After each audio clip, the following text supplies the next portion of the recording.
Hi, my name is Vanessa Nielsen. I'm product manager here at Vee Healthtek.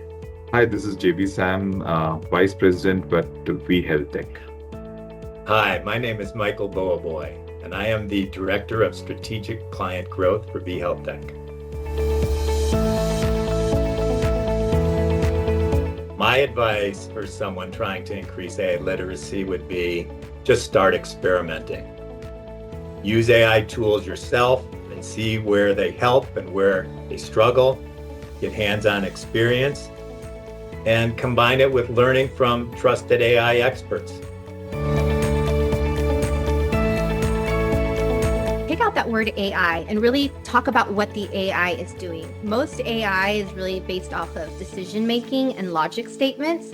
And so when you're able to identify those patterns and kind of show how that workflow works behind the AI model, that makes it a little less magical and unclear, and it seems more straightforward and people can really understand that logic.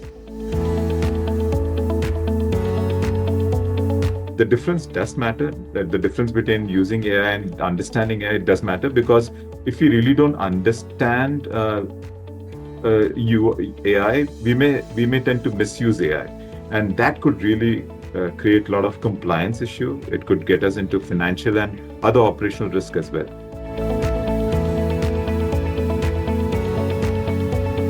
One common misconception I see about AI in revenue cycle management is that AI will magically fix revenue cycle problems. Most RCM issues aren't intelligence problems. I think they're workflow problems, and AI works best when the process itself is already clear and disciplined.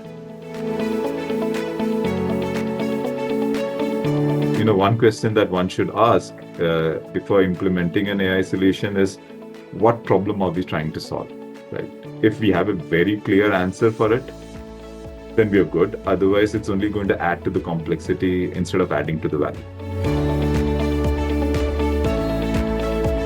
And so for an RCM, dealing with PHI and sensitive data, the stakes are really high, and it's not enough to just treat AI like a black box where you can just do anything.